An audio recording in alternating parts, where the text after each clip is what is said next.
Well, we're back a day later. It's like we never left. Harrison Graham live here on Chicago Bears Now by Chat Sports. Appreciate everybody for hanging out. We got producer Rolly hanging out, riding shotgun. We're here, therapy session, whatever you guys need. And I just tweeted this out and the link to the show, and I kind of said, do you feel better or worse a day later? And regardless of what side of the coin you're on, we're here to talk it through with all of you. Appreciate everybody for hanging out today. Let's get it started as we always do. Shout out your city and let us know in the comments where you guys are watching from. And by the way, Jay says worse. Yeah, it's listen, it's hard to be optimistic, Rolly. Can I say something first? Yeah, hop on here. We need you, Rolly. I actually disagree with the narrative that you can feel worse today than yesterday. And I would say thank you to the New York Giants for losing 40-0. True. Because, you look at that game, and then you just think, what if you lost to your biggest rival at home by 40 points? I get that the Bears should have won this game, and you probably look at that matchup, and the Cowboys are probably the better team. At least been more competitive. But, losing 40-0 at home when your team looked like dog shit, way worse in my opinion. So that definitely was worse, too, because they were a playoff team last year. Right. The Bears were 3-14. You're coming off the playoff berth. Everyone's trending upward. You bring in Darren Waller. You're expecting a better second year from Evan Neal. You get better on the defensive side of the ball, and that's how you start off your season. I think things could be way worse. I know everyone's feeling like shit, but you can thank the New York Giants for making me feel better about the Chicago Bears at least. Shout out Marshall Green. Shout out Marshall. Phillips in Rockford, the Gabe in Ohio. We got Bears have trash coaching. I am starting to question the staff, if I'm being honest. Rich C says in Eldridge, Iowa. We got Wake Forest, North Carolina in the chat. Wasim in Irvine. Shout out Wasim for hopping in late yesterday and saying I had to leave B-dubs after that shit performance. Keith Riggle in Rockford, Illinois. By the way, what's the guy's name? CTM. If CTM shows up, and by the way, I didn't bring the helmet in here, but $100 super chats, regardless of if they're game day or not, still get you on the Bears Helmet Hall of Fame. We also have a MVP winner from yesterday. It's CTM, whatever his name is. I'll know it when I see it, but if you're in the chat, you were the MVP winner, sending in over 200 yesterday. Couple super chats coming in. Ferdy says, really hope this is just another week one fluke. Hey, you want glass half full? The Bears flukily beat the 49ers last year. Maybe the key is losing week one. Maybe that is the key. Geezer, Nagy has Getsy's ear. Matt Nagy is calling in the plays to Getsy's headset. That would be something. Yeah, I didn't like Getsy's game plan. I didn't. I didn't like it at all, to be honest. But it's one game. I'm trying to be positive here. Is Justin Fields the guy? This is the pin question, and I'm not jumping off the ledge. I'm not. But after seeing some things, some all-22 clips have emerged. I haven't had the full access to it yet. There were definitely a couple missed opportunities. Now, I still think the game plan was trash, and the game plan did not help him very much. But there's still a couple times where you're like, throw it. You got to have that clock. You got to let it rip. So, I'm still in the yes camp, but look, the reality is you got 16 more of these to figure that out. Yesterday was not a check mark in the he's the guy column, right? I think that's fair to say. It's Green says no. Jai Shiki says yes. Jalen Carter should have been drafted. See, the Bears luck, though, they draft him, and he's just a knucklehead. That was, you know what I'm saying? He looked good in week one, though. Wasim says yes. The Bear says yes. Philip and Donald say yes. Brian says yes. We got Gregory, Chris saying yes. Chad says nope. Michael says yes. Honeymoon is over. I do agree with that. New staff, new regime. It's about playing ball now. The honeymoon period is absolutely over after losing that game to Green Bay. I don't think there's any doubt about that. Now it's about, all right, what adjustments you gonna make? You gonna go beat Tampa next week, a game that even though you're underdogs in, I think you should win. We'll see. We shall see. All right, before we get to our next weigh-in here for you guys, talk more ball, do want to introduce a new sponsor here on the channel. What's that smell? Oh, it's a freshly made meal from Factor. Guys, you may not have time to cook as much this year during football season. Well, that's where Factor comes in to play. America's #1 ready-to-eat meal kit, and they provide healthy meals that are going to be delivered straight to your doorstep, and it just takes a couple of minutes to prepare. My wife and I, we love to cook, but with a 4-month-old at home and with football season being so busy, we don't have time to cook as much, and that is where Factor comes into play. You can pick your pre-made meals from 34-plus different options. I went with the chef's choice when I ordered my first week worth, and all of them were absolutely delicious. And even producer Rolly is on the bandwagon, and I'll let him jump in here, Rolly. I know you're a big fan of one of these meals in particular. Yeah, my favorite was the loaded bacon shredded chicken. It was unbelievable. I couldn't be happier while I was eating my food. And like Harrison mentioned, it was so easy and quick to make. Factor. Gotta love them.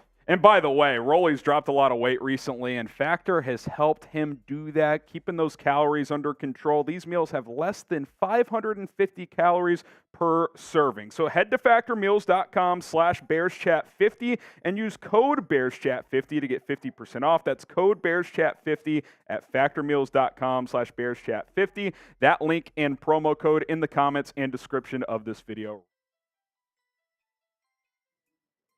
Let's go to TJ Peck. Appreciate Factor once again. He said, concerned about Eberflus saying he saw effort on the field after that performance. Not going to lie. Look, do I think the Packers wanted it more, and do I think they brought more energy? Yes.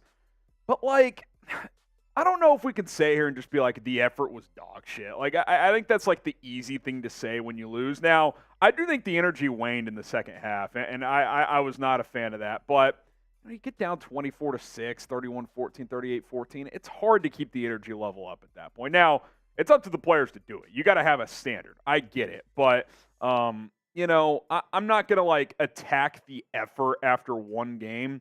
I am going to attack the emotion maybe. I felt like the Packers, that game meant more to them, and that is unacceptable. I will say that. I think the Bears tried hard. I think they got very deflated at how the game was going, and they were out of it late in the second half. So, you got to play better. You got to bring more energy for 4 quarters.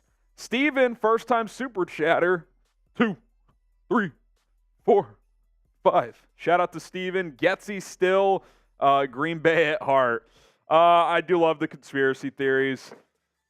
Luke Getsy is trying to win. He's trying to call plays. Now, I don't think he had a good game plan at all. I disagree with it. And the lack of adjustments when that game plan wasn't working was alarming. But at the end of the day, he's trying to become a head coach someday. He's trying to put the best product out there. Now, whether he's capable of that or not remains to be seen. I did not like what I saw at all yesterday, but I don't think he's on the Packers payroll as a double agent. Corbin Britton, wish people would give Fields more than one game, man. Yes and no, Corbin. Yes, we're going to – look, here's the reality. To anyone, whether you're on the Fields bandwagon, off of it, the bottom line is he's getting this season. There's no better option for this season. That's just truth. I mean, and if anyone who says Tyson Bagent, guys, I like Bagent. I think he's worth developing. He's a rookie undrafted free agent that the Bears don't feel comfortable with as the backup currently. I think he'll be there in a few weeks probably. They wanted to, probably have him go through a couple of real game weeks, but that's not your long-term answer. If Fields isn't the guy this year, you're not turning to Bagent. You're drafting a quarterback. That. That's the thing. So the reality is he's getting 16 more games this year, barring injury, and the Bears will make a full evaluation. One game in, I don't think it's going to be an awesome evaluation from the team. But, I mean, how much of that is on Getsy within the building from a Ryan Poles standpoint? I don't know. I'd love to be involved in those conversations, but I'm talking to you guys on YouTube instead, giving my vantage point.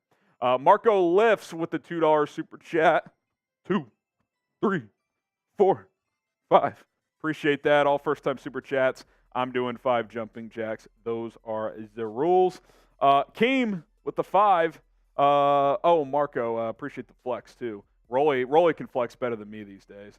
Keem78, I find it noteworthy that JF1 was the only one to apologize to the fans. He gets it, and that kind of leadership and accountability is encouraging. Look, I have zero questions about Fields' mindset, work ethic, ability to lead and take accountability. Those that really have never been in question. Like, he's what you want for the face of a franchise. He is. He's very marketable. Reebok is getting back into the NFL, and they've made Justin Fields their face client. Like, with all that stuff, there's no questions. The question is, can he become a reliable enough passer? Can he process quick enough to be a big-time player in this league? We know how dangerous of a runner he is. We've seen flashes of the passing game. We saw it yesterday. He checked to that slot fade to Darnell Mooney and threw a dot for a touchdown. Like, it's not like he doesn't do it sometimes. It's, can you do it all the time? Or at least can the mistakes be few and far between? That's the question. 2 second-half turnovers yesterday. You got to eliminate that stuff. So I appreciate Justin. I'm rooting for him more than anybody. I am not off the bandwagon, but we got to evaluate what we have, right? And I thought he had a good first half, and then I thought the rhythm kind of waned, and I think Getsy's got to take blame there, but the QB does too. Like, it's a collaborative effort. Matt, it's not the player, it's the system and coaches. The reality is, in these situations, we always want to point the blame at one person. It's usually not one person. If I had to blame one person over anyone yesterday, I would still pick Luke Getsy. But it's not like Justin Fields went out there and lit it up either. Like, let's be real. Like, he didn't. So that's what I would say. Getsy got my worst grade. I don't think Fields was great in the second half. 1, 2, I was going to say, Harrison, can't 3, forget those jumping 4, jacks. 5. Oh, I'm not forgetting. No loafs here. No loafs here. Steve Thomas, college is over. NFL time now. You owe it to the fans. I don't know what that means. Said that yesterday too, and I think maybe he's talking about Justin Fields, like. But what I don't get the you owe it to the like, you owe it to move on from Fields, or like I need more clarity here, Steve, and you don't need to send a super chat. We'll have our eyes on the comments, but I don't know. I need more context. Marco, Getsy should be investigated for those play calls, screens, runs up the middle screens. He's a Packer at heart. Love had all day to throw.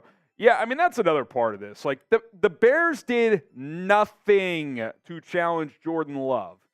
You could argue that's just as alarming. Now, the talk is still going to be around the offense because that's what this year's about in a lot of ways. Justin Fields, is he the long-term answer? Luke Getsy, is he the right guy? All that stuff. But the defense was not good, especially after halftime. I felt like the defense did a pretty good job after that first drive in the first half. And then I think Matt LaFleur made adjustments at halftime, and Allen Williams is incapable of counter-adjusting. So I think that's a development to watch. Like, if this defense continues to struggle in coverage and not get pressure, and if it's going to look vanilla every week, like, at what point does Matt Eberflus step in? Because we saw it last year. Now, again, I've said this. The personnel sucked last year. That's why I gave him a pass. The defense was bad. Yesterday, it kind of looked like last year, though. Did it not? Didn't look very good. Corbin, when do we get Tevin Jenkins back? Earliest is week 5. Short-term IR means you miss at least 4 weeks. So he's out against Tampa, Kansas City, and Denver. He is eligible to return on Thursday Night Football against Washington. And I'll say this, they need him. They need him bad. We're going to outline this in a little bit. The interior of the offensive line was horrific. It just was. So it's not good. Sangray Kim, if you think Buston can rise up to Allen Hurts level, you were delusional. Can we honestly say he's improved one bit from the end of last year? So let me be clear, Sangray. I said that's the goal. And the parallels were there. Because like Allen and Hurts, you saw flashes his first 2 years, but the personnel wasn't great, especially at receiver. Hurts has always had a good offensive line. That really helps in his case. But Allen got a number 1 receiver. Hurts got a number 1 receiver. They elevated. That was the hope. That is the hope still. But yeah, like through one game, I would say if he got to Allen or Hurts level this year, I would be surprised. I would. Now, can he still get to a level where you feel good about where he's headed and he's worth keeping beyond this year? Yeah, for sure. Like Hurts and Allen are considered top 5 quarterbacks in this league. Could he get up to the 12th best quarterback in the league? And is that a guy worth keeping around still on his rookie contract next year? Make a strong argument that's the case. But we know where you stand saying Ray, and I'm not going to argue with anyone. We're all allowed to have our own opinions. But the goal and hope is he can make that type of leap. Through 1 week, I didn't see that. I didn't. Wasim Khan, the Bears were dominated in all facets against the rival, WTF. It's not that they lost, it's how they lost. Like Rolly said, thank God for the Giants and Steelers. It's a great point, Wasim. Like, I think I said this here in the watch party. I know you missed a lot of it. Appreciate you hopping in here today. It's not just that you lost. You had every reason to go win this game for the first time in a while, like a legit, real reason to be like, yeah, it's our time to beat the Packers. And you got just punked in your crib. Like, you let I'm trying to make an analogy. You let a dude that just moved into your neighborhood come into your house, put his feet up, not wipe his wet shoes on the carpet on the outdoor mat, and like he's. You know what I'm saying? Like, he's just acting like it's his house. It's like, no, it's your fucking house. And it's the newbie, Jordan Love. And you just let him come in here and outplay you. It's disheartening, to say the least. Vanilla Vaughn Gaming. Getsy is a Packer. How many screens can you throw for negative yards before it gets suspicious? And the biggest rivalry in all of sports, it is dumb to not consider the possibility of bias fired. I mean, guys, like, I want to, hear your point a little bit, but it's just like, you're just not living in reality. I'm sorry, Bro is not tanking games. Yeah, help me out here, Rolly. Like, this guy is trying to advance his career. He wants to be a head coach. Like, he's not tanking games, okay? Like, you don't think he's feeling the fire from this fan base this morning? It's just not how it works. Now, you can say the guy sucks. You can say he's terrible. I'm not going to argue with you. But he's not selling out. Like, he's just not. Appreciate the super chat. Paleo with the 50. Hey, Paleo, I don't know if you saw yesterday. $100 you get on the Bears Helmet Hall of Fame. So we'll honor it if you want to throw another 50 here. I'm not sure if you knew it or not. 100, we got a full-size Bears helmet. I'll go grab it. For anyone that sends in 100, we'll get you a sticker on there. So wanted to make that offer to you.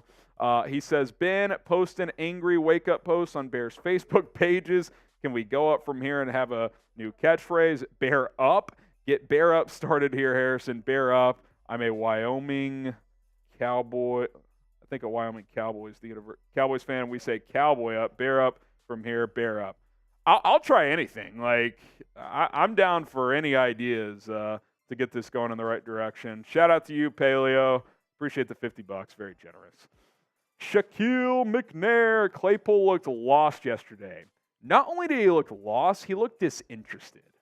Like, I've tried to be patient here. I think I've been more patient than most on this. Like, okay, full off season. He should know the offense better. Like, that was a bad game for him, man. Like, I no longer have expectations for Chase Claypool.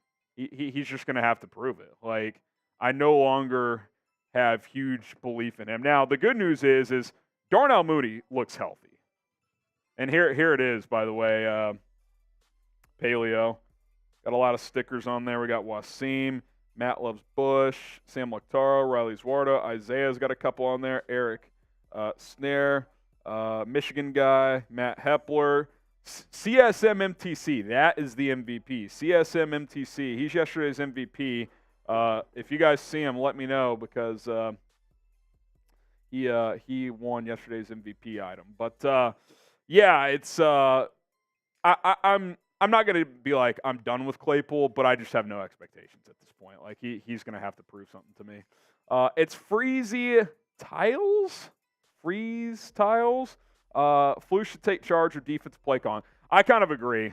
I mean, maybe I give Allen Williams this week in Tampa. You're playing a not great team, but if you get exposed again, like if Tampa goes for, I don't know, Rolly, what's a reasonable number you should hold Tampa to?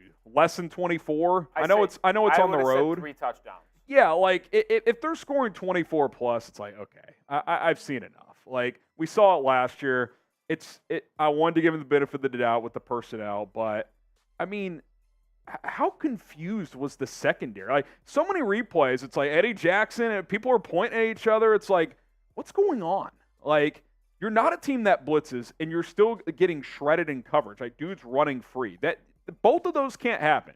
You either go full Wheat Martindale where you just blitz the house and you play man coverage and hope to hold up on the back end and hope to get home, or you play coverage and you make quarterbacks make tight window throws. They didn't do either. And so it's hard to succeed. 1, 2, 3, 4, 5. Shout out to It's Free. Is this a first timer as well, Rolly? Yes, it is. Art Vandaloy or Vandaloy. 2, 3, 4, 5. A lot of first time super chatters. Appreciate everybody hanging out with us here today, and super chats coming in. We appreciate it. We're going to dive into some content in a minute, but just want to catch up on all these. Fernie says, is the pass rush still bad other than Unique? I thought Walker got a couple pressures. I will say this, Rolly. I rewatched that play where Love fumbles the snap and then just throws it up to a streaking tight end. Walker got completely harassed on that play. Like, the fact that wasn't called a holding was ridiculous. But I thought Walker was okay. But, yeah, not a lot of pressure. I think the Bears had six or 8 total pressures. That's not good enough, man. It's not good enough. Don Burr told you this team was trash all summer, busting Fields. Hey, man, Don, you're 1-0. We're 0-1. I can't really counter you, but still get the F Don Burrs in the chat. Frank, how does Green Bay consistently develop good quarterbacks? Can we pump the brakes on the Jordan Love stuff today? Like, for real. Like, he might be good. He might. But, like, outside of the nice goal line fade late in the game, what did he do that was difficult? Seriously. He went 15 of 27. It's barely over 50%. And he missed, like, yeah, he made a lot of easy throws. Easy. He missed some, too. There was a deep corner where a tight end was uncovered, overthrew him by about 8 yards.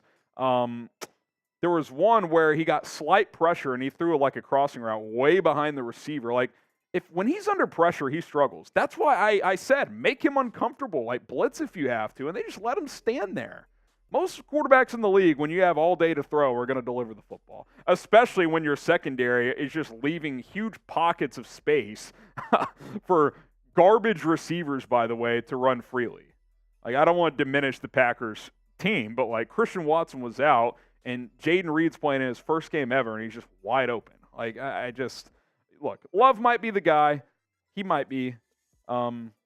He's probably a tick better than I thought / hoped, but – let's not act like he just went out there and just had some generational performance. He was fine. He was solid. That's it. Art Vandalay. How long is Nate Davis's leash, and how fast can we get out of his contract? That was atrocious. Didn't practice. It showed. Give us your Tyree Carter. You're stuck with him for at least this year, and frankly, if you cut him next year, you're going to be on the hook for some money. I can look it up real quick, but I'm going to touch on this too in a minute. The Bears, I think, have a Nate Davis problem. I don't know what's been going on behind the scenes. I don't know what injury, personal stuff he's been dealing with. If they cut him next year, I'm looking at the wrong website. Hang on. Over the cap. But while I look this up, he's got to play better and play better quickly. And look, I don't want to call you guys out, but a few of y'all were like, if he plays Sunday, it's all good. That looked like a guy who hadn't practiced. Like, it did. That's what it looked like. You got to practice, man. Like, preseason games aside, whatever. Like, you could talk me on either side of that. Like, some teams do it, some don't, but you got to at least practice, and he did not.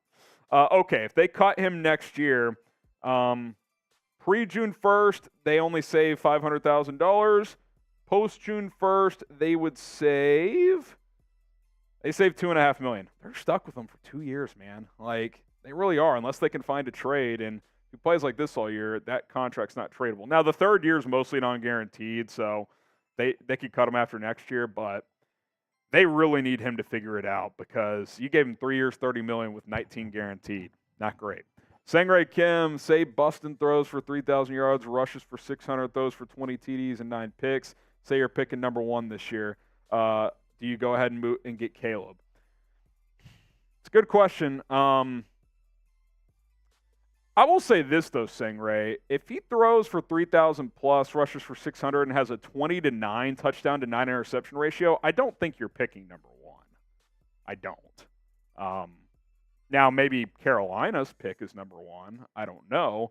I kind of get the feeling that if the Bears end up with the number one pick, Fields isn't the guy, right? Like, I think this is one of those things, Stingray, like, I appreciate the hypothetical, I really do, and but I feel like this is one of those, it's going to work itself out. Like, when we get to the end of the season, at least it better be this way, I think you'll kind of know one way or the other. Which is why yesterday pissed me off, because I kind of thought it was a waste with the play calling. Joe Richards, 2 catches for DJ. Come on. It's a joke. It's coaching malpractice. And if people want to say Fields has got to throw it to him more, then if you're Luke Getsy, you pull him to the sideline and say, we are targeting Justin Fields multiple times on this drive. Okay? You got to, if you want to say it's not Getsy and it's Fields, then it's Getsy's job to force feed DJ Moore. Everybody's like, it's not on Getsy. Well, okay, if you're going to run 4 wide receiver screens, how about one of them is to DJ Moore, right? You know what I'm saying? Like, there were things the Bears could have done, regardless of the quarterback, to get DJ Moore more involved, and they chose not to. Bottom line. Marco lifts. Should Getsy, DraftKings, Ace, OC, or someone I don't know what he's saying here. Should keep an eye on Getsy's draft count. Well, they just like players, they can't gamble. So I mean, I'm sure the NFL has access, but I'm just not going to go there. I'm not going to dive conspiracy theory. I've given my reasons why. Stephen Weatherford, Getsy, part of that Green Bay staff that got Love, makes current team look bad. That makes Love look better. Pulls Nagy effect as QB whisperer. A lot going on there, Stephen. It's got to improve. That's all I can say. Brian May, Getsy is a joke. Fields played scared, but Getsy never put him in a position to be successful. Fire Getsy. We talked about the idea of firing Getsy earlier. I said I'm not there yet, but let's revisit it in 6 weeks. If it looks more of the same, something's got to change. Ken 1973, their O-line was better than our D-line. I agree. Love had a clean pocket most of the day and was barely touched. That's true. Bears did not get pressure, and they did not adjust to try and get pressure. Good job, Alan Williams. Daily basis, somehow the Giants, Bengals, and Steelers managed to have more embarrassing games than we did. Still an inexcusable performance, 90% on Getsy and Williams. It's hard to put percentages, but I thought they got out-coached, and you're talking about that there with the coordinators. I thought Matt LaFleur made some good adjustments, made it easier on Jordan Love in the second half. Because remember, Jordan Love at one point was like 5 for 14 or something like that. Like, he was struggling. That's kind of my point. It's like, he was not playing well. Then at halftime, they made it a lot easier. They get him an easy where he pump fakes. They did a creative screen, not just a snap and throw it out wide. Like, it was a counter play where they fake the handoff. He's looking one way, then he spins around, throws the other way. He's got an army of blockers for Aaron Jones that went for about 50 yards. And then on a critical 4th and 3, he just runs an angle route with Aaron Jones out of the backfield for an easy throw. Like, that's helping your quarterback out. Like, if you're Luke Getsy and you think Justin Fields has some limitations, okay, fine. But that's not just snap it and throw it out wide and hope blocks get made. Like, you can get creative and still make it easy on your quarterback. Like, you can. You're allowed to do that, believe it or not. Okay, if you're ready for the real show to start, like this video. Good audience, 750 people watching.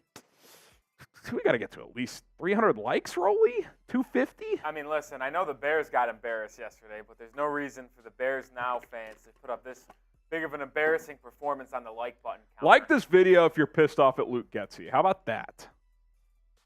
How about that? If everybody doesn't like it, then you might be Luke Getsy's uncle. Shout out to Jack Brown, Mike Nintendo, Marco for liking the video.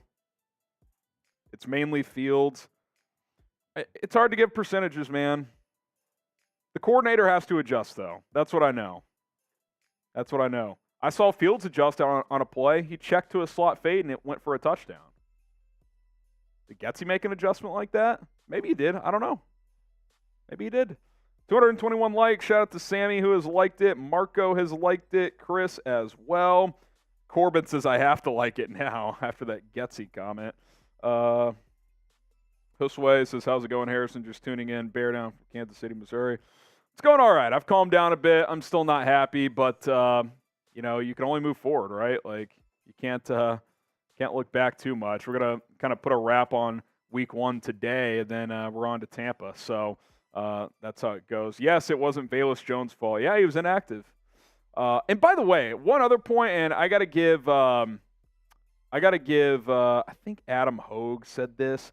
If you're going to run a lot of horizontal passing, you probably should have Equanimeous St. Brown active. He's your best blocking receiver. Like, that's the one thing he does really well. So if you're going to do that, you might as well have him active so he can block on the perimeter. Chase Claypool, who in theory should be a good blocker, got pushed around yesterday. He missed several blocks. It was an ugly showing for number 10. And as Rolly would say, he's putting Mitch Trubisky's number to shame because it was a bad performance for Chase Claypool. And the clock's ticking on him because people's patience is wearing thin. All right, let's hop in here. Latest news and rumors coming off that Week 1 embarrassing loss to the Green Bay Packers. We'll take your questions, #Bears or Super Chat. If you want to ask about the game, moving forward, whatever the case may be, we got you guys covered. And then we're turning the page. We're going to take a look to Week 2. How can the Bears bounce back? Bears-Bucks preview. And look, I called last week a must-win. Obviously, it wasn't a must-win to necessarily be a playoff team, but if the Bears want to do something this year, you got to beat Tampa Bay. I think that's pretty clear. So we'll take a look, some keys to victory in that one. So all of that and more is coming up here on Chicago Bears Now. Hit that like button, and let's go.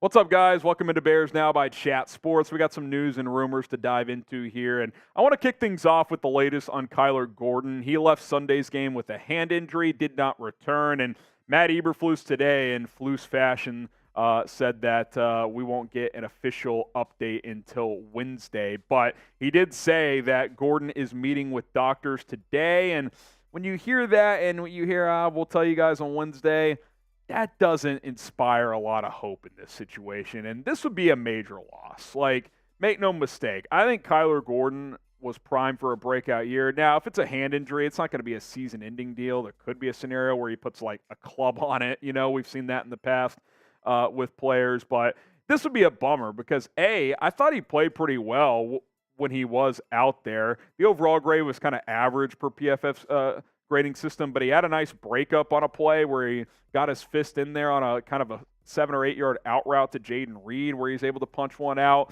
I thought he was flying around. He looked good in the preseason also, and he just looked more confident. I think last year it took him a while to get that confidence, but he found it as the season went on, and now this could be a setback if he's going to miss some time here. Again, we don't know the severity, but meeting with doctors, that probably means he's got to see a hand specialist.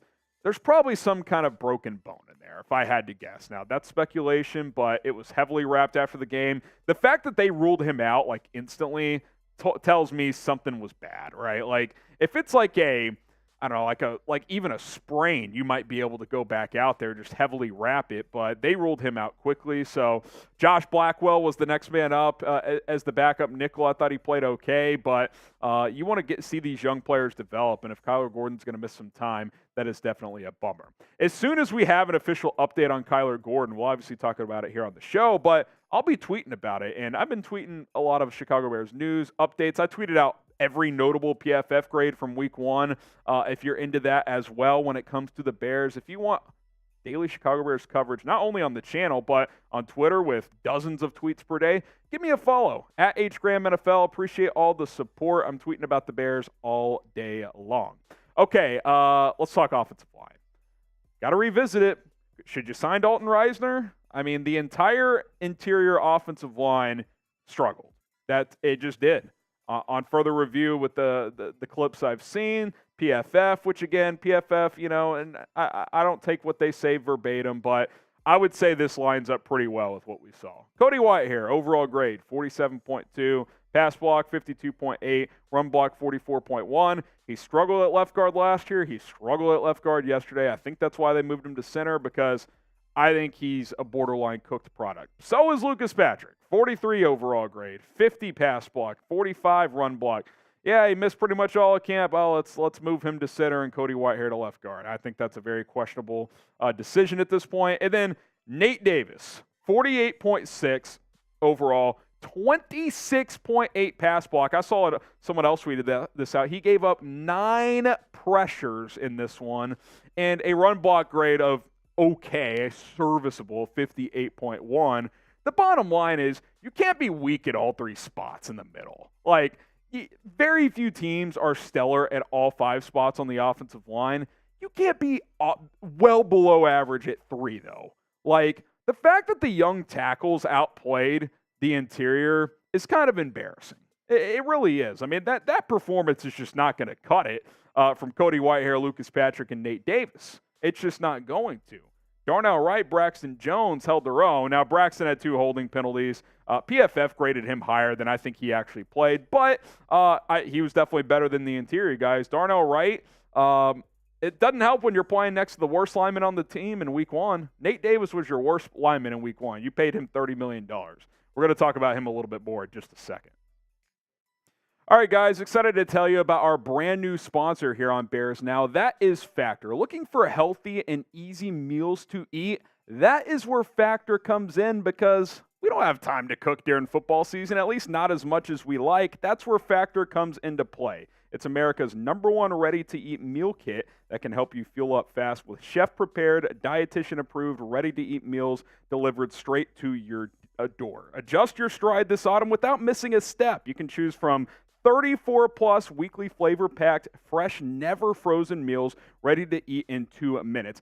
Producer Rolly and I got a lot of different meals from Factor delivered to us, and I got to tell you, they're delicious, they're healthy, and they're caloric-friendly as well. All these meals, 550 calories or less. Maybe you're looking to lose some weight. And just me personally, I'll be honest, I've got a newborn at home. My wife is with him all day on Sundays. She loves to cook, but she doesn't have as much time to cook anymore. She's been loving these Factor meals as well, and I think you will too. Give them a try today. factormeals.com/BearsChat50. That's going to get you 50% off at checkout. And just a little personal touch here, the loaded bacon shredded chicken. That is a personal favorite of myself and producer Rolly's. It is delicious. One more time, head to factormeals.com/BearsChat50 and use code BearsChat50 to get 50% off at checkout. That's code BearsChat50 at factormeals.com/BearsChat50 to get. I got to be honest, guys. I think the Bears have a big Nate Davis problem, and I kind of towed that line in training camp and leading up to week 1. I didn't like that he wasn't practicing. Like, I can't speak to whatever personal stuff's been going on. So, I don't want to go too far. But, when you don't practice, when you're unavailable, whether it's injury, personal, whatever, you become unreliable. And, some of you guys, and I'm not throwing anyone under the bus. I think deep down I kind of hope for it too. It's like, well, if he comes out there Sunday and plays well, then all is good. Well, he didn't play well. Had he played well, I wouldn't care. I'd be like, okay, maybe he's a guy who doesn't have to practice much. There are those athletes out there, but I've been concerned for weeks about this situation, but I wanted to give it week 1. I don't want to say one game is everything, but does it seem like a good situation to you? He got whipped. He got pushed around. He's probably not in top-tier football shape since he hasn't practiced. And guess what? Bears gave him a 3-year, $30 million deal with $19 million guaranteed. And, yeah, they can cut him next year with the post-Q1 designation. Only saves a couple $1 million. They're pretty much on the books this year and next. So they really need to hope he figures that out. But they may not be able to afford to wait. If he is a reliability all year, you got to consider other options. And Dalton Risner's still out there. I mean, his grades weren't great last year, but this was better than what Nate Davis showed. I mean, seriously, you got to do something. And by the way, even if it's not to replace Nate Davis, how about Cody Whitehair? Cody Whitehair, guys, he's a leader. I love him. He's been a Bear his entire career, but I just don't know if he has it anymore. We kind of saw this last year with Cody. He was a team captain last year, so there's that symbolic stuff, but it's you can either play or you can't. And I'm not sure Whitehair's that guy anymore, and I think that's why they moved him to center. I think they thought him being at center could negate some of those shortcomings as a blocker, but I don't know. It's only one game for all this stuff, but in Whitehair's case, he struggled last year, guys. Something's got to change on the interior and fast because Packers got a good D-line. Not the best they're going to face this year, though. It's not. So we'll see how this week in Tampa goes, certainly. But Dalton Risner's lurking, and what do you guys think? Would you sign Dalton Risner? type S for sign, or you can type P for pass. Maybe the better answer is just give Tyree Carter a shot if this continues. Dan Feeney, who you traded for, give him an opportunity. Interesting to see where the offensive line goes from here. Tevin Jenkins eligible to return in Week 5. Okay, let's talk about the quarterback. Fields' concerns. I think there's some. I think there's reason to have some concern here. Look, he's hesitated to throw the ball a few times. Will that improve? That's what we've wanted to know. Better weapons. Ideally, a better offensive line, although that didn't come to fruition really. Tackles played fine. Interior guys, not so much. But this year's all about, can Fields take that step as a passer? Now, let me get a disclaimer out of the way. Luke Getsy's game plan was dog shit. It was horrific. The interior offensive line was bad. So, look, coming into this year, I did not want to create excuses for Fields. I don't think I am, though. You saw it. They gave up a ton of pressure, and Getsy's game plan was not good. But Fields has to take more of the blame this year. You still have added weapons. You're still in year 3 in the NFL. At some point, you have to elevate if you're a great one, regardless of what's around you, more than you have as a passer up to this point. Here's a good example. ESPN's, and I'm totally blanking on his name now, Matt Bowen. He does a lot of film study stuff. He did a couple of play breakdowns. Go check him out on Twitter. This is a great example. Mesh concept. Darnell Mooney's open right now on the top right of your screen. And by the way, that linebacker just to Mooney's right, he's drifting with that other underneath route to the right sideline. Fields needs to throw that right now on Mooney's front hip. And by the way, if he doesn't want to throw that further out, throw it on Cole Kmet's left hip. That's open in the NFL. He's looking straight up the middle. He can see that. But he just doesn't trust it, and then he takes a sack. That's the type of stuff, right, where it's okay, yeah, did I like Getsy's game plan? No. Was I tired of the horizontal passing? Yes. But there's still opportunities here when you watch this, and I get it. There's opportunities missed in every game and on a lot of plays for even the great ones. But, we got to see him pull the trigger more. I would rather Justin Fields throw 3-4 picks a week, but he's firing the ball downfield, right? Don't stop with this conservative game plan and handicapping your quarterback. And with Justin, I don't even want to say take some chances because that's not taking a chance. Mooney's open. If you miss the throw, you miss the throw, but he's open, man. The NFL, it's not college where guys are wide open. He's got to be willing to pull the trigger in those situations. Now, Matt Eberflus today, when asked about Fields, says he knows he can play better. He was asked on radio, who's to blame for the offense, Getsy or Fields? And he said it's a combination. We need to take more shots downfield. And my response is yeah, no shit. Throw the ball downfield. Justin Fields is a good downfield thrower. The one real true downfield throw he made was a touchdown to Darnell Mooney. And that's where I want to make the point as well. It wasn't all bad for Fields. No tape is flawless. That's why I don't want to obsess over one play or something like that. But I was just outlining that, yes, the quarterback has to take some ownership too. There's opportunities to throw the football and not take that sack there. I thought he got into a nice rhythm in the first half, made a nice slot fade check, by the way, at the line of scrimmage, and threw the touchdown to Darnell Mooney. It wasn't all bad. It's got to be more consistent, though, and that's the bottom line. We got 16 more games to evaluate this. And if it's not convincing to Ryan Poles, he's probably going to draft a quarterback because it's a damn good QB class. And that's the tricky part about this is even if Fields makes some progress, but you have a couple of high picks in this draft with yourself in Carolina, you're still going to heavily consider it if you're Ryan Poles because you might say, okay, I like where Fields is going, but I might like this guy better already, right? Ryan Poles didn't draft Justin Fields. He's given him this year. 16 more games. Let's see how it goes. If it doesn't go to the direction Poles likes it, he will not hesitate to draft a quarterback, in my opinion. So I ask you this question. Will Justin Fields be the Bears starting quarterback in 2024, at least in week 1? Will he be the starter? Type Y for yes, type in for no. I would still say yes right now, but I can't say it with 100% certainty. This team goes 5-12 and he makes just marginal improvements. It's probably not going to be enough. They're probably going to make a change. Good news is you're 1 game in. You got 16 more. A lot of football left, and that starts this week in Tampa Bay. Let me know what you guys think, and be sure to subscribe to the channel for more Bears videos. All right, Sengray, if we're going to move up from Boston, need a head coach change, stop this mismatched timing. we've been having between head coach and QB. Nagy never believed in Mitch. This is also a good point. The Bears they've done this for a while now where either the GM, the head coach, or the quarterback was not there at the time the player came in, right? For example, Justin Fields, prior regime drafted him. Mitch Trubisky, John Fox was the head coach. And then after Mitch's rookie year, they hired Matt Nagy, who didn't love Mitch Trubisky. What do we got, Rolly? Chris Jones, holdout over. They agree to a 1-year deal. 1-year deal? 1-year extension, or just till it changes deal this year? Rappaport, holdout over. Chiefs and DT, Chris Jones have agreed to terms on a 1-year deal. So I think they just redid this year, and he's a free agent next year. Maybe they just gave him like 1 year, $30 million, fully guaranteed, or something like that. Wow, there you go, Chris Jones. You know, Chris Jones, even though the defense played fine, you know, in that suite, he was probably thinking, "Yeah, they need me. They need me." Yeah.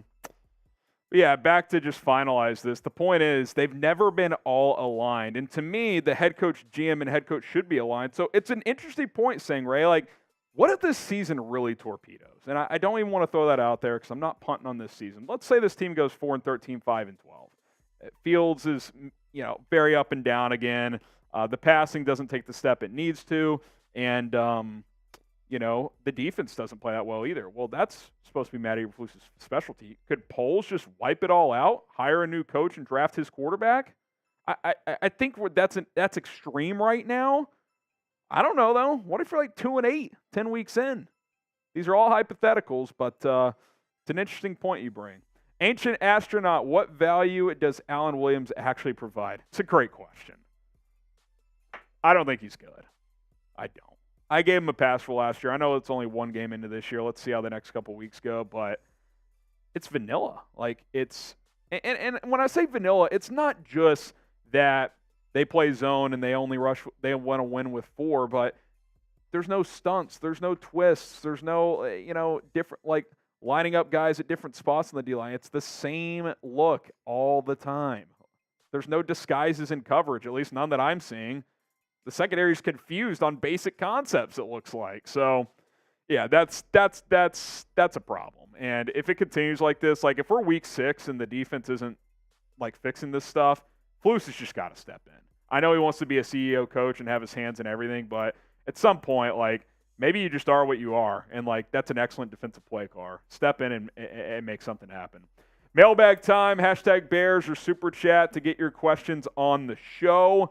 Use that hashtag Bears, or if you Super Chat, that's a guarantee to get on the show. We've already been answering a lot of questions, but if you do Super Chat, we'll keep answering them. You can also use hashtag Bears to get your questions in.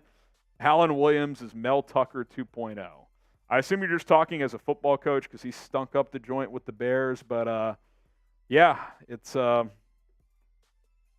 pretty. It is not pretty. Hashtag Bears Super Chat. We'll answer as many of your questions as we possibly can. Ask about this game, the next game, moving forward, big picture, off season. Doesn't matter to me. We'll answer as many of your questions as we can here on the channel. So let's dive in here. Mailbag time on Chicago Bears now.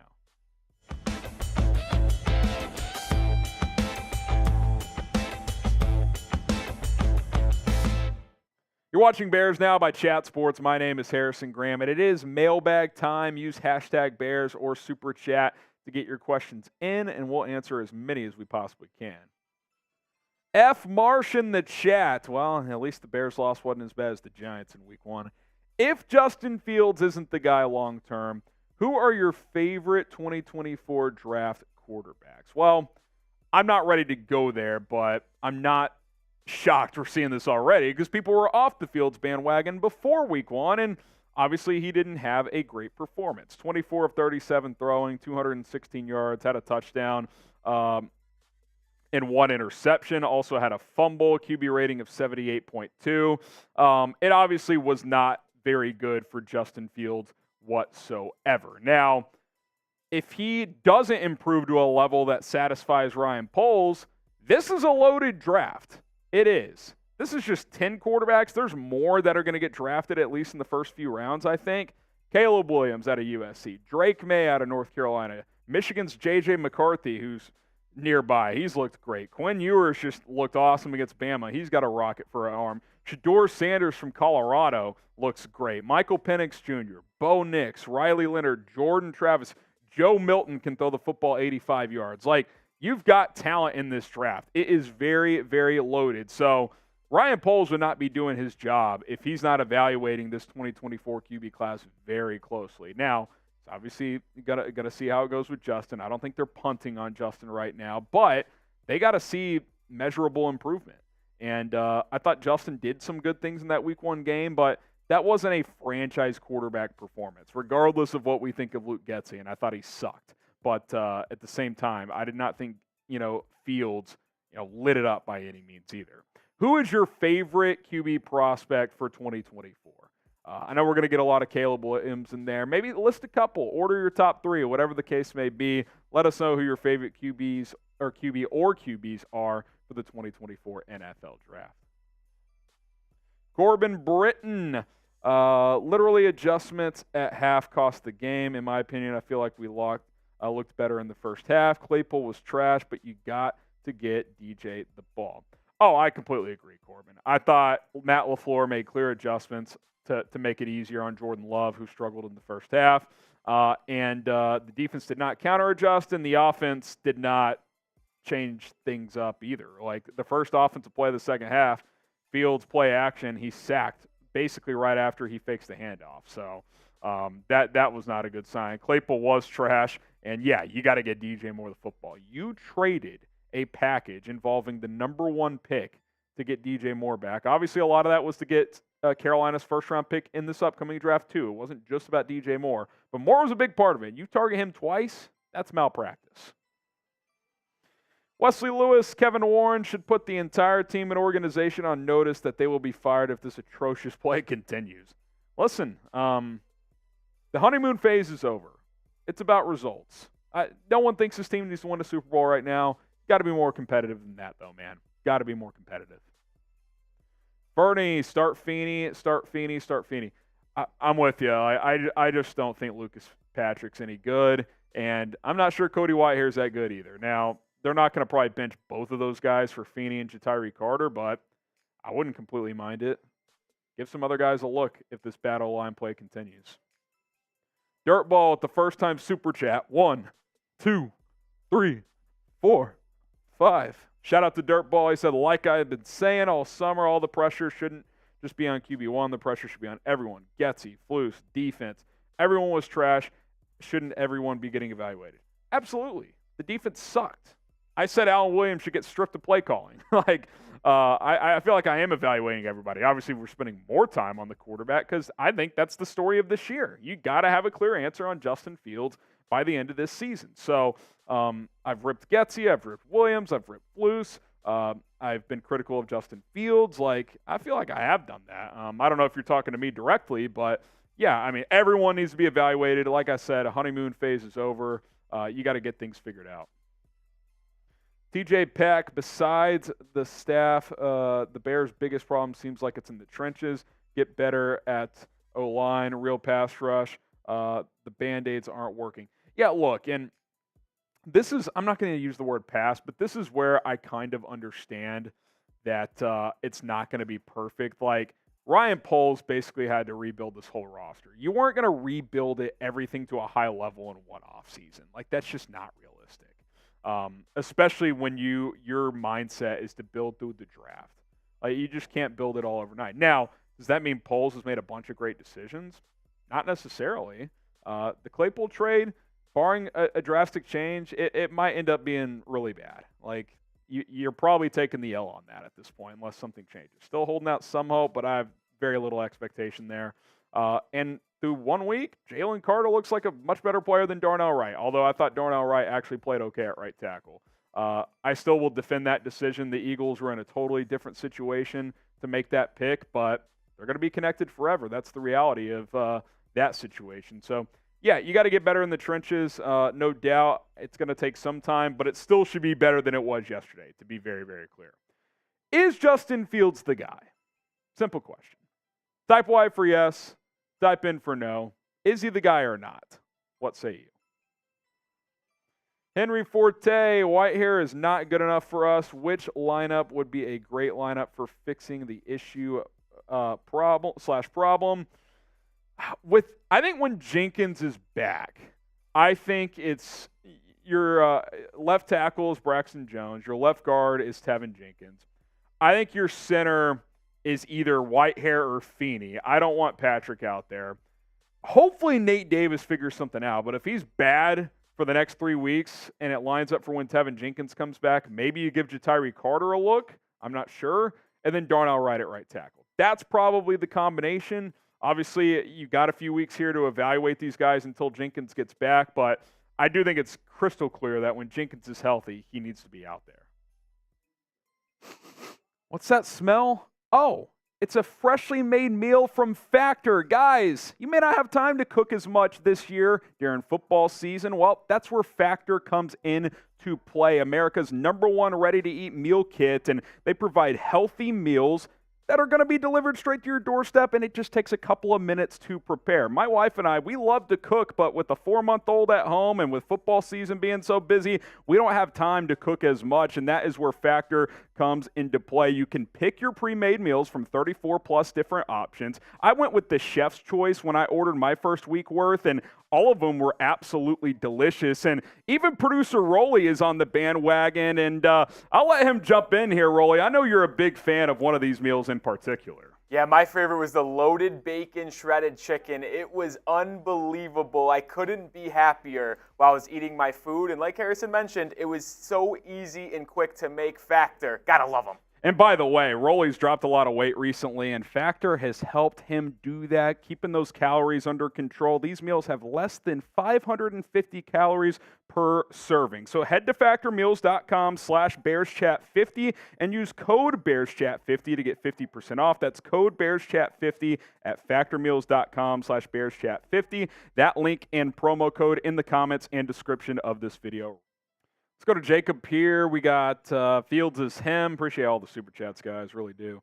Fields is him. The play calling lost us the game. 100% Getsy can catch these hands and not call him plays to get DJ involved. Yeah, that's a joke. And look, even if they came out public and was like, we did call plays for DJ and Justin didn't throw it, then it's your job to make him throw it. Okay? Like, we heard all training camp about how much chemistry they've built, how that's going to be the connection. And then you throw it to him twice, that's ridiculous. That cannot happen. So, look, I'm not going to use these terms. He's him, he's not.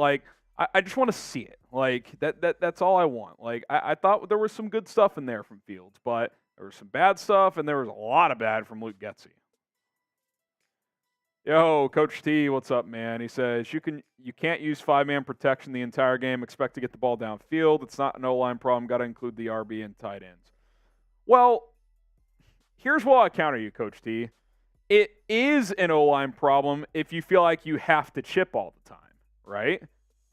A lot of offenses like running empty, and they can get downfield running empty. Now, you can't just use 5-man protections.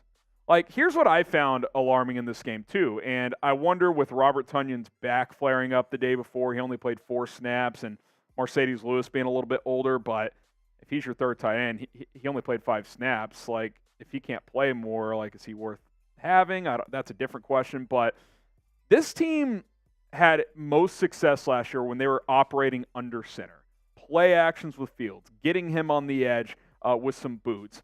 Take some shots on play action from under center. They ran 90% shotgun yesterday, which was very strange. Get under center, get an extra tight end in the game to protect, and dial things up. The run game was better under center last year, except for the read option game with Fields and the shotgun. I don't want that to go away. And I think the big chunk plays you got last year were better when you were under center. I think you would agree with me, Coach T. So, yeah, I found that weird. I'll tell you this, last thing here before we go to the next question. The offense reminded me of what it was before they made those changes last year where they let Fields run around and be a creator more. Did it not? A lot of shotgun, a lot of try to just structure throws without allowing him to make decisions. And then when they made the adjustment last year, it was one of the better offenses for a couple months. Seems like they reverted back. It's something to keep an eye on moving forward. The Bears, Jay Cutler for offensive coordinator. DC seems trash. Fields seems same. Yeah, I don't see him much improve. I didn't see him much improve quarterback through one game. I thought in the first half, though, he really did find some nice rhythm, some rhythm throws, and then they just couldn't find that again. Cutler is not coaching. And, Alan Williams, I think more than anybody else, like if anybody's going to get replaced or at least demoted this year during the season, I would put him at the top of my list. Subscribe to the channel if you want more Chicago Bears coverage, multiple videos per day. We go live every Monday, Thursday, and game day. We'll be live again for week 2 against the Buccaneers, so don't miss that. Should be a fun watch party when news drops and injuries pop up. We got you covered. Do not miss out. All you got to do is subscribe. It's free. John Collins, why so many screen passes if they weren't working? Plus, on 3rd and 1, sneak, not have a run outside or fake punt. Bears, quit trying to make Fields what you want him to be and let him be what he is. I do kind of agree with that, too. Like, I know Fields had 59 rushing yards. Was there a single, clear designed run, though? Oh, there was. And I'm looking at Rolly as I say this. They called a quarterback draw down 17 in the 4th quarter to start a drive. Brilliant play call in that situation. Where was the zone read? I guess you could maybe say they tried to do that on that 2nd and goal play from the 4, but I have a lot of questions about that play. I tweeted about it. I don't know what that was. I would love to get in a room with Luke Getsy and be like, please explain this to me, because from what I see, it doesn't make any sense. They faked the handoff to Foreman. It didn't look like a true RPO where they could hand it to him because the fake wasn't selling at all. And then, guys are just, Komet's just floating around. I don't know what that play was. But, yeah, you have to embrace Fields' legs. You do. You want him to improve as a passer, but you still have to embrace the weapon he is as a runner. DC Viper, Trey Claypool, cut our losses. Also, T. Higgins is a free agent next year. Grab him and re-sign Mooney. I mean, I don't see a scenario where the Bengals just let Higgins walk. I think a tag and trade is much more likely, or they do get an extension done. But yeah, here's the thing though with Claypool, can you even trade him right now? I'm being real. Would a team trade for him? You're getting a 6th at best. Now maybe it gets to a point where you're just we'll just take it. We're cutting our losses. We're taking the L on this. But if it's a 6th or a 7th. You're almost better off just playing it out, at least for a few more weeks, and just hoping it clicks. It's so weird. He had a great 2 or 3 weeks to start training camp. Then he gets nicked up again, and he just looks disinterested in week 1. It's not a good look, man. I don't know what to make of that. I will say this. In the race of who you keep in Mooney or Claypool, that's clear Darnell Mooney right now. That's not even a debate. Mooney looked pretty good and looks healthy on at least up to this point. All right, lots of questions. Appreciate everybody who got their questions in. If you have more, find me on Twitter at HGramNFL, tweeting about the Bears all the time. DMs are open, so we can talk ball over there. It's at HGramNFL. Jaden says, let Justin average 50 attempts a game at this point. That's kind of my thing too. I get it as a coaching staff. Your first job is to try and win games. But maybe being super conservative and trying to grind out games isn't the best way to win games. I'd rather sink or swim with letting Justin Fields let it rip. I would. And if it doesn't work out, it doesn't work out. But this in between thing where it's we're just going to throw the ball laterally and we're going to try and, get playmakers in space and, limit Justin's exposure. I just don't think that's beneficial short or long term. So regardless of how many attempts it is, Jaden, let him throw real passes. And when he has a chance to throw real passes, throw the football, Justin. There's opportunities there. I think he needs a lot more opportunities than he's getting currently, but it's there. It's there. Dirtball. No, Harrison, I wasn't speaking towards you. You've been doing a perfect job. I was speaking towards the national media on their evaluation of the Bears. Okay, I see what you're saying. I'm trying to remember exactly what you said before, but let me see if I can find it. I just want to make sure I get the right context here. He said, scrolling way back here. Appreciate all the super chats today. I just lost it here. I think it's too far gone. Do you remember what he said, Rolly? It was something about moving on from one game or something. I don't know. This is what he said. All the pressure shouldn't just be on QB1. Okay. The pressure should be on everyone. Right. Facing defense. Everyone was trash. Everyone should be getting evaluated. Yeah, and I appreciate what you said there. And yeah, look, that's the national media, right? What's the story nationally? Justin Fields. So that's not a surprise. But yeah, that's why you guys watch us, hopefully, because we dive into the nuts and bolts of all of it. Are we going to talk about Justin Fields a lot? Damn right we are. It's still the biggest story of this team. But there's a lot of blame to go around, and I'm not just going to focus on the quarterback. The Pikey Dyke. Any polls blame for the game or just coaching players? I mean, for the game itself, I think you got to go coaching players, but big picture, sure, there's questions for polls. Like, I just mentioned the Claypool thing. Like, probably taking the L on that at this point, if we're being real. Like, there's 16 more games. I said that with Fields, but, like, there's a scenario where if it continues like this for Claypool, he might be, like, out of the starting lineup in a few weeks if it's this bad. Like, you'd be better off playing Velus Jones or Tyler Scott or hell, as much as I rip on the guy, if you're going to throw the ball horizontally, EQ is a great blocker. You would have been better off with your game plan yesterday. EQ being active over Claypool, you would have been better off. For real. He's a better blocker.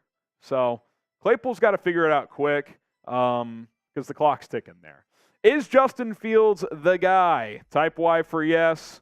You can type in for no. This is also the live poll question. Over 1,000 votes. 62% say yes. So I think Rolly, like, while we're still in the yes column, I bet if we asked that before kickoff yesterday, I bet it'd be over 80%.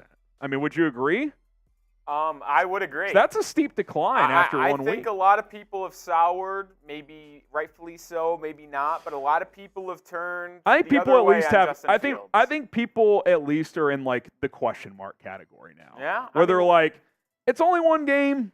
I'll say this though, like, if I was a diehard Bears fan, and I don't know, maybe I just think that expectations were a little too high for Justin Fields coming into this year. I mean, listen, it's 1 week, so I'm not going to put too much into it, but I think it might have been a case of there's just too much expectations. Because I don't think he looked completely shit. I don't either. I think he looked kind of like what he did last year, which obviously you're looking for improvement. I actually thought in the first half he looked better than last year as a passer. That just didn't carry over to the second half. Now, is that more on him? Is that on Getsy? That's hard to answer. But yeah, I mean, it's possible the expectations were too high. I don't know. I mean, you got people like Mike Greenberg saying he's going to be an MVP candidate. Like, that's probably too tall of a hill to climb. But at the same time, we have to acknowledge that it needs to look better than it did yesterday as a whole. That is what I would say. All right, let's hop into our final segment. We're going to turn the page now. Look ahead to week 2. What do the Bears need to do to bounce back against Tampa Bay? Full preview of Bears-Bucks.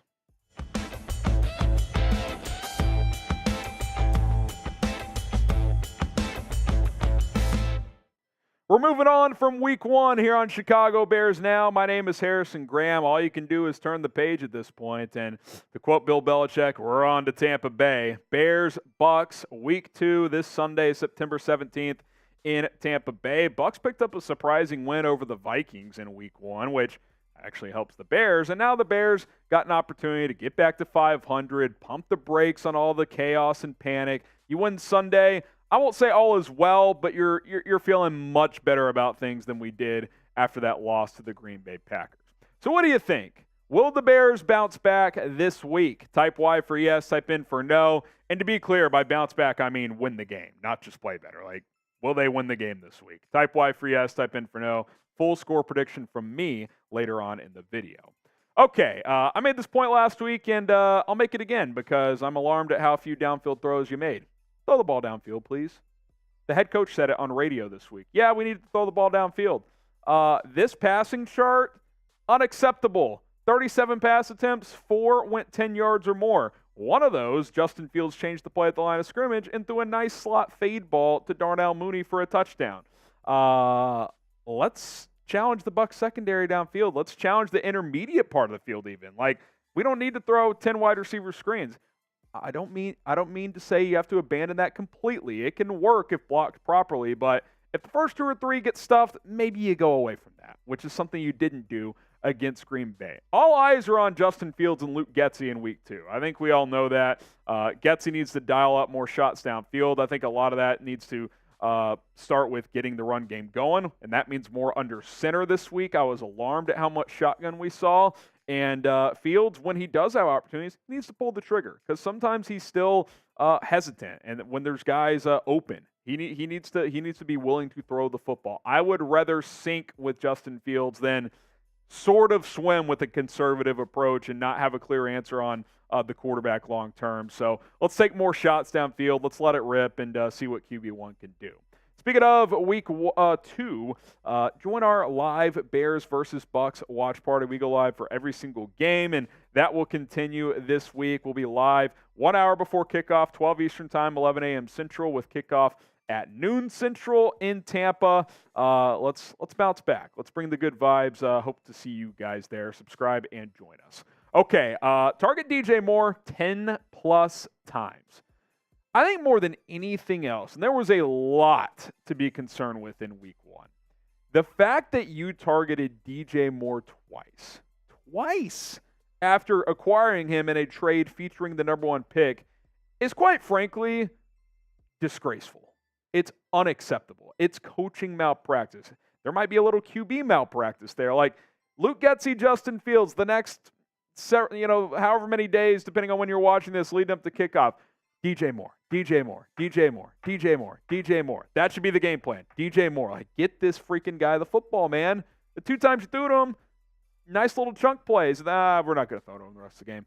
This cannot happen again this year. Like, not a single time. Like, you got to get this ball to him early and often. 10+ targets a game. That should be the goal. That should be the expectation. Now, there might be some weeks where it's like 7 or 8, but 2, it can never be less than 6 or 7. And it needs to be double digits in most weeks, and that needs to happen this week. Like DJ Moore, like on the first drive, you know how teams script the first 10 to 15 plays? Multiple of those need to be to target DJ Moore. That should be the expectation. Let's talk injury stuff. The Bears mostly had a clean report coming out of that game with Green Bay. Obviously, Tevin Jenkins is on IR, but Kyler Gordon, he's injured. Now, Matt Eberflus said on Monday that we won't have a clear diagnosis publicly until Wednesday. He met with doctors on Monday, and Flus declined to comment on, what the latest was specifically, but he did leave with a hand injury. So we'll see. We'll see what happens there. It's a bummer for Kyler because I thought he played well early in that game. I think he's poised for a breakout year 2. Maybe they wrap it up and he plays with the club. We see that sometimes out of players in the secondary. So we'll see his official status as the week progresses. Now, otherwise, the Bears should be pretty healthy, other than Doug Kramer and Tevin Jenkins, who are on IR. So that's the good news. Obviously, things can pop up in practice. You never know. But I think the Bears are mostly healthy. But if Kyler Gordon's out, look for Josh Blackwell to step up in his place and play that nickel corner position. BetUS, the place to go to make money this football season. Now, I kind of split in week 1 on the Bears game. I did take the Bears. I take a big L on that one. But I took the over as well, and that hit with ease. Shout out to Alan Williams for getting torched. Create an account today, chatsports.com/Bears, promo code BEARDOWN. You put down $100, they'll give you $125 for free. Great place to make money at this football season. Now, Bucs are 3-point favorites. They won last week, Bears lost. I'm not surprised to see this type of point spread over under 41.5. So Vegas, our friends at BetUS, basically saying this is going to be a quick math here, 23 to 20, 22 to 19 type of game, somewhere in that range. I could see it. I could see it being low 20s overall. Chatsports.com/Bears, promo code BEARDOWN. I think my early thought on this is I would probably go over here, and I would stay away from the point spread, unfortunately. Official prediction coming up here in a bit. Okay, stop being vanilla, Alan Williams. Seriously. Like, I don't care if you're adding sprinkles or if you're going to go with a little chocolate swirl flavor, but stop being vanilla with your defense. You got to mix it up.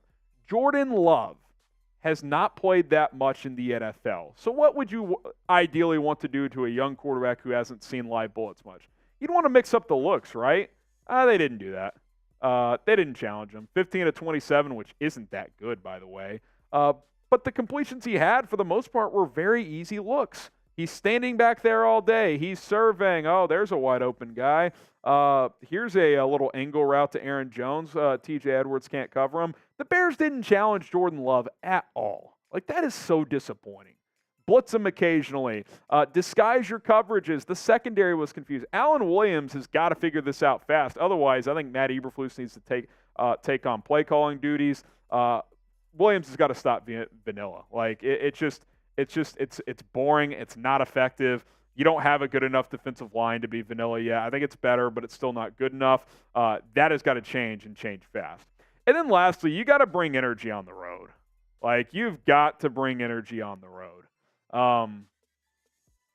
Way more than you brought last week. I think the effort was there. I won't throw Flus under the bus for saying that the effort was there, but you got to bring even more juice. Like, look at the Packers. I thought they were energetic from snap one in that game and took it to the Bears. When you're on the road, now your back's up against the wall after a disappointing week one loss, you got to bring the juice. You got to bring the energy. You got to take that to Tampa and hit them in the mouth early in this game. And even if the execution isn't perfect, even if there's some struggles, you can't mentally check out of this game. I think the Bears did that in the second half once things started going south. That cannot happen against Tampa this week. So hopefully things go better. I still think it's a very winnable game. I know Tampa beat Minnesota on the road, but the Vikings had like 3 brutal turnovers in that game. Cousins fumbled a couple times. Like, it's kind of one of those week one wonky games. You got to think Tampa kind of regresses back to the mean a little bit. And for the flip side for the Bears too, the Bears aren't as bad as they played last week, right? I don't think they're that bad. I think they'll play better. Bucs will play worse, which should give the Bears a chance to win a road game. Predict the score for us. Bears, Buccaneers down in Tampa Bay. Who do you have winning, and what do you have the final score being? I really was very close to picking Tampa in this game, which is why I said I'm staying away from the point spread of Bucs -3. In this case, the Bears cover it by 6 points, but I'll go one more week. I'll keep the faith. Bears win 23-20. They should win this game, but they should have also at least been a lot more competitive against the Packers, and they weren't. So I'm kind of in the, you got to prove it to me. I'm picking them, but the confidence, I'll put it this way. I was more confident last week, which says a lot because they've lost 24 of 28 to the Packers heading into that matchup, than I am with this pick, but I'll reluctantly make it. Bears win 23-20 to improve to 1-1. Be sure to subscribe and join us for our Sunday watch party live, like we said, at 12 Eastern, 11 Central for an hour pregame, but then we'll be live for the entire game as well. We got you guys covered with videos all week long leading up to kickoff. All you got to do is subscribe and join us. Alrighty, Mr. Nobody TV. Main takes from this one. Bojack didn't seem focused on staying on defenders. Good job, Unique, for getting a sack. People are overreacting to one game. Great game at running backs. Did the running backs play great, though? Like, Herbert had a nice catch early on. Roschon was – I'll say this. Roschon, if he keeps playing like that, he might be RB1 soon. I thought the running backs were fine. I don't think they were great. I liked how Ngakoue played. He had a sack, 2 TFLs. You get that every week out of him, that's worth that contract. You get that every week. I mean, I don't think he's going to have 17 sacks, but if you get that type of play every week, that would be nice. The Eddie Jackson one's confusing to me. I need to go rewatch him specifically on the film, but he gave up the touchdown on the first drive after the Bears gave him the short field, but he was PFF's highest graded Bears defender. So, like, I'm kind of thinking he actually played better than we thought, at least after that. I do know this. He did not miss a single tackle, which at times has been a problem in his career. So, kind of a mixed bag for him. But, yeah, I thought the secondary as a whole was just confused a lot of the time, and that's obviously got to get cleaned up. Keem78, I agree. HG, no risk, no reward. Let Justin Fields pass deep. And I don't even mean just like, 4 verts, just start launching it, but like deep over routes. He threw a lot of accurate balls on those last year. Like, run more mesh concepts, which the one they did, he didn't throw it. He's got to throw it. But, like, don't just, like, snap receiver screen. Like, no. Like, doesn't mean you can't ever do that, but let's run some different concepts. Run a flood concept. Like, run some man beaters if teams are playing man. Like, you got to be more creative and mix it up more. Jeff Johnson, what would you do with Claypool this week in practice? I would show the whole team the film of him and embarrass him a little bit. I mean, for real. Like, and I'd be like, you got to sack up or not? Like, you're in a contract year. Like, do you care? Didn't look like it. There was a play later in the game where Fields scrambled and he laid a nice block finally, but he pretty much whiffed beyond that. There was a toss play to Herbert where on the second level he whiffed. That cost a few extra yards. A couple of the receiver screens he whiffed. Like, come on, man. Got to give us more. Got to give us more. Sam Laktara, I'd strap a rocket to Claypool's back and send him to the freaking moon. No hashtag Team Rolly? Come on, man. I think he hates me because I was here for the loss. He doesn't hate you. I was gonna say maybe I jinxed the Bears in week 1 because they lost, but I wasn't on any Bears games last year and it didn't change anything. Yeah, did Team Rolly win or lose? Team Rolly got hammered. I think I did too. Let me double check. We'll have a full update on the standings in our fantasy football league on Thursday. Yeah, Mooney's Mob. Is that your team name? Yeah. Oh. Graham Gano, -1. Yeah. Saints defense got me 10. Mooney, second highest scorer on the team, 15.3. Oh, he's your second highest scorer? Trouble. Probably bad week. Now I got Josh Allen and Garrett Wilson tonight. Oh, okay. How I'm much you down? I'm down 62. There's no way. I wouldn't say there's no way, but if Wilson goes for like $150 and 2 touchdowns and Allen has like one of his patented games, there's a small chance. Yeah. 9% is what it gives me. That sounds right. That's, 1 in 10 chance. Right. Like there's crazier Monday Night miracles have happened. But I will say I don't think it's the craziest thing. No. Graham Gano going -1. Like had he just given me like 7 or 8, you have a real chance. If you were down 55 and lower, I'd actually like maybe predict you to win. Yeah, just 62 though. It's like you got to find an extra touchdown in there now. Like that's difficult. That's difficult. Keem 78. Greg Olson had an interesting quote during the game. You have to know that you're going to win, not just hope. Got to embrace a new Bears winning mindset. Here's the thing though, Keem, and that's what's so frustrating. Ryan Poles said this publicly. Oh, there we go. Oh, we'll get Paleo's sticker.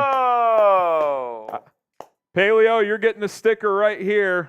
I got my Sharpie in the other room, but it's going right here, buddy. We'll get to him in a second, but I do want to address this real quick from Keem. Ryan Poles, in a press conference or on a podcast or something, direct quote, and they showed this on the Fox broadcast. I'm paraphrasing this, but they showed the quote on the broadcast. He was asked about, last year rebuilding. Obviously, he's not going to say tank, whatever you want to call it. But he said when asked about expectations this year, he said, I want our guys to enter the stadium every week feeling like they can win the game. So I think they're instilling that, right? Like, I don't think the expectation is to win every game, but the expectation going into every game should be like, if we play well, we have a chance. But do the players feel that way? Because, you almost wonder early on in that game, when you get stuffed on 3rd and 4th and 1, and then the Packers score on their first possession, a little bit of doubt starts to creep in. It's like, here we go again. And it seemed like that just carried over through the entire game. You do got to believe it, man. Did they yesterday? I don't know. Paleo, he gets a sticker since he sent a 50 earlier. If you send in a $100 super chat, you get a sticker on the Bears helmet, full-size helmet here. We're rocking and rolling here. So anybody who wants to get on, $100. Bears Now Helmet Hall of Fame for this year. JF1 needs to ball out, let it rip. Agree. Don't handicap him at Luke Getsy. Agree. I'm staying hopeful. Bear up. Get the bear ups going, and thanks for the helmet sticker. Listen, if you guys want to switch to bear up, I'm not opposed. I'm down for whatever. Sam Laktara, hashtag Team Rolly, lost the ATL Chicago moneyline parlay. You best believe I was in on that too. Well, I'll tell you right now, Sam, I was devastated because I did it a late addition to that parlay as well. I had the Falcons, I had the Bears, and I added the Commanders late, which almost came back to bite me in the ass. But my Falcons. So was that 4 to win 180? I put 40 to win. It was 40 to win 150. Man. And fucking Bears. The fucking Bears. You know what, Laktara and rest of the Bears Nation? If you guys want on Thursday, I'll hand out another lay of money lines I like. You best believe the Bears are going to be in it again. Yeah, Rolly's doubling down. I said this earlier today when I was building the graphic of the line, and I was like, "What do you think? What do you think the spread is? Bears -1.5 or something?" He goes, "Dude, they're underdogs." I was like, "Wait a minute, what?"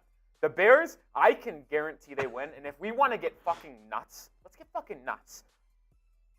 Line the spread. Juice Bears the odds. -9.5. 9.5. Bears get it done by double digits next week. Wow.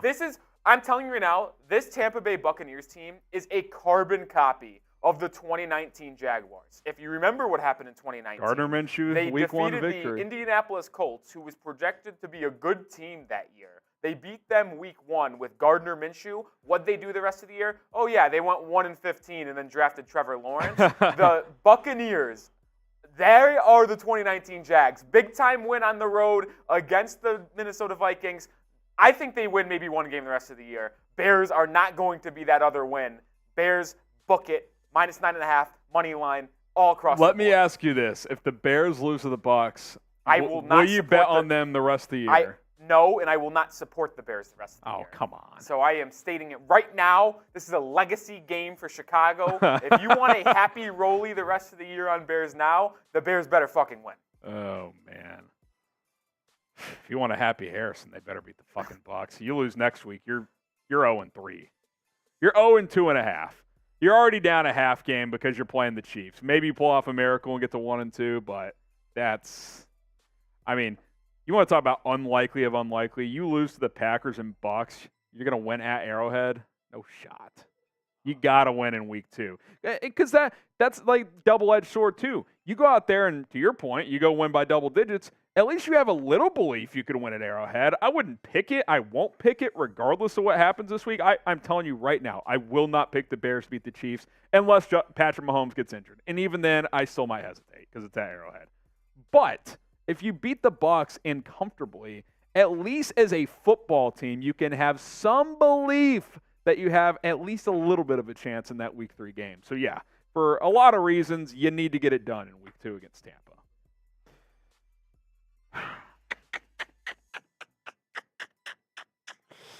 What do you guys think? Should we send I'll let you guys decide. Should we send this show on loop?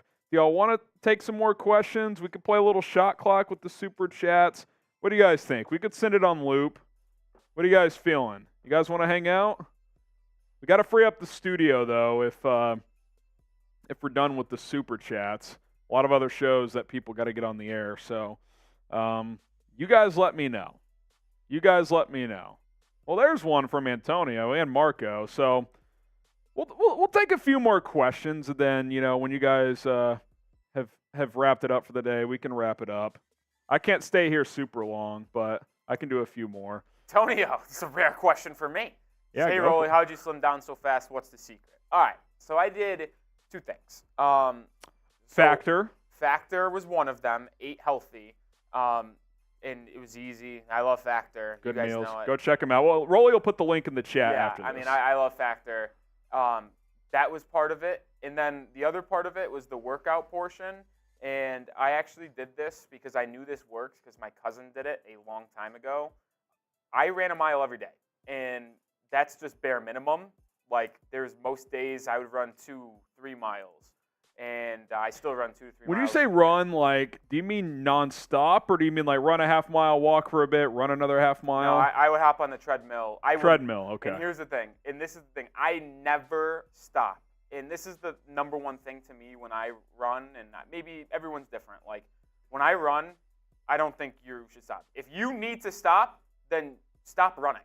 Like, that's how I feel. Like, if you're gassed after a mile and a quarter, yeah, don't push it. Just done. So basically, you just run until you're tired. Not all the time. Like, there's days that I run 2 miles that I know I can get 3, but maybe I want to switch it up and do 2 miles and then hop on the Stairmaster or stuff like that. So. Yeah. I think that's how I did it. Like, I also eat a lot of fruit. Like, I love grapes. I love watermelon. There'd be times where if I'm waiting on a Factor new meals to get in, I'd not eat dinner, and I would just eat fruit. Probably not the best method, but that's how I lost weight so fast. And it also helps that I was so big. Like, you know what I mean? Like, I'm not kidding. When you are that big, you just naturally lose your weight quicker. Dude, so, I've gained most of it back. I lost 70 pounds in like 6 months in college because if you just like cut down on the calories and work out an hour a day, it's not that difficult if you have weight to lose. Now, it's harder if you're a female, if you're shorter. Like, we're taller guys, so that helps too. Yeah. So we can like shed that weight a lot easier. But yeah, Factor, fruit, treadmill. Sounds like a formula to me. FFT. FFT, baby. Better than NFT. Marco lifts. I lost 4K on the Bears. If anyone makes feel better, that's worse than me. That's a tough day, Marco. Damn, that is tough. Yeah, I'm sorry for your loss. That's difficult. Paleo says, "Bear up, everyone. Game made bear down. Make me feel down, so bear up. Open to trying anything. Matt Nagy says, "How tall are you?" The two of us. We're both about 6'2". Yeah, we're both about 6'2". We're similar height. Yeah, like excuses are excuses, and they're just that. It's just harder for me to find time now with a 4-month-old at home. It's a lot easier on the weekends, but obviously you need to do it at least 5 days a week if you're going to make a real difference. So I'll say this, now that it's cooling off, I might be able to do more like after work. It's just hard before with the baby at home. But because the problem is, Rolly, you probably don't, obviously you wouldn't know this, is when it's 100 out, you can't really take, like if you're working out outside, like I do a lot of walks and jogs through the neighborhood when I do go, which isn't as often as I'd like. You can't take the baby in the stroller in 100-degree heat for that long. Like he can't be in that heat that long. So it's like, okay, 20 minutes, I got to turn back now because it's just not, it's not the safest for Harrison, for an didn't we infant. answer this on the mailbag? Yes. Is it just popping up? No. We John Collins is saying, Collins? no, you didn't read my super well, chat. I'll read it again. That's fine. I'm fairly confident it was in the mailbag. You might have stepped aside for a sec, but why so many screen passes if they weren't working? Plus on 3rd and 1, sneak, not have a run outside or a fake punt. Bears quit trying to make Fields what you want and make him what he is. Yeah, I think the point I made, John, was like you have to embrace his running. Obviously, he needs to improve as a passer. He's got to be better in that area. You got to scheme better if you're Luke Getsy. But yes, absolutely embrace him. And yeah, I thought, look, 3rd and 1, 4th and 1, you feel like 2 sneaks, you should get a yard. But I felt like the way to attack the Packers on the ground was like outside zone on the perimeter. They tried to do that passing the ball, but like I thought more running off tackle would give you a better chance for success because Kenny Clark in the middle is a tough matchup. So, and especially the interior offensive line really struggled. So trying to get to the edge in the run game, I feel like would have made more sense, but that was not, we didn't see nearly enough of that. Z-Man, do you think Chicago is more worried about a 3,000-yard passer than us playing plays that would get us to score? I don't, because if they were, then they probably would have done more downfield throwing, right? Like, do you think – I don't think those horizontal passing plays was like, oh, we got to get Justin Fields 3,000 yards passing this year. Like, they clearly thought that was the plan to win. So, I actually don't think that, Z-Man. 2, 3, 4, 5. By the way, for anyone counting at home, through 1 week, Fields is on pace for like 3,600 and change. I don't know what that's worth. It wasn't a very good game. Got some garbage time yards, but that's where we're at for you on-pace guys at home. Super Fud saying, just sent a 10, not showing up, but got receipt. Yeah, I'd ask you two about that because it's not coming to us either. Yeah, Super Fud, it would absolutely pop in the chat if it went through. So I don't know if it's a YouTube bug or it's a bug on your app or if it's a card issue. It could be a debit or credit card issue. But if it sends through, it pops straight into the chat. Like it's not anything. Double check with your bank statement though. I'd hate for you to get charged and it not go through. And we can't do anything to help you out, but you could contact YouTube directly or your bank and be like, hey, like this didn't go through. So let's see. Any more super chats or do we want to call it a day? That is it for now. Okay. Give Super Fud just a second here to see if he can figure it out. I'll throw a minute up here. Actually, I have to leave early. I didn't even tell you this, Rolly. PJ's sick, man. He's not feeling very good. So I got to go home and go help with that situation. But hopefully he feels better. Yeah. He's still in good spirits, but yeah, he's just a little under the weather. Got to go help mom out. 20 seconds. Says order from Google Play. I don't know what that means. Yeah, I'm a little lost as well. He's super chatted before, right? Yes, he has, yeah. Yeah. Do you have an Android? Because that would be the Google Play App Store. Maybe there's an issue with YouTube app through Google Play. I'm not sure. Okay. Spirit 76, Harrison, how did you grow up a Bears fan living in Texas? Full disclosure, I was not a Bears fan as a kid. I've grown into this. I will say this, though. I always liked the Bears as a kid because Devin Hester was like my favorite player growing up. I thought he was awesome and entertaining. I think it's a joke he's not in the Hall of Fame. So I've always liked the Bears, but I wasn't a diehard fan as a kid.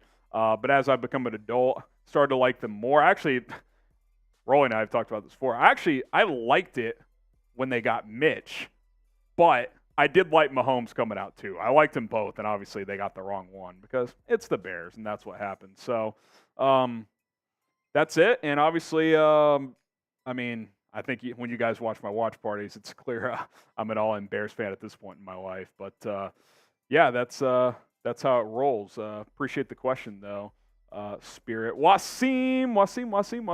He says, looking on the bright side, Steelers, Giants, and Bengals are freaking out. Also, hope PJ feels better. Appreciate that. Yeah, he's just he's a little under the weather, but we think he'll be all right. What else is the chat saying? Devin Hester, I know, man. A legend.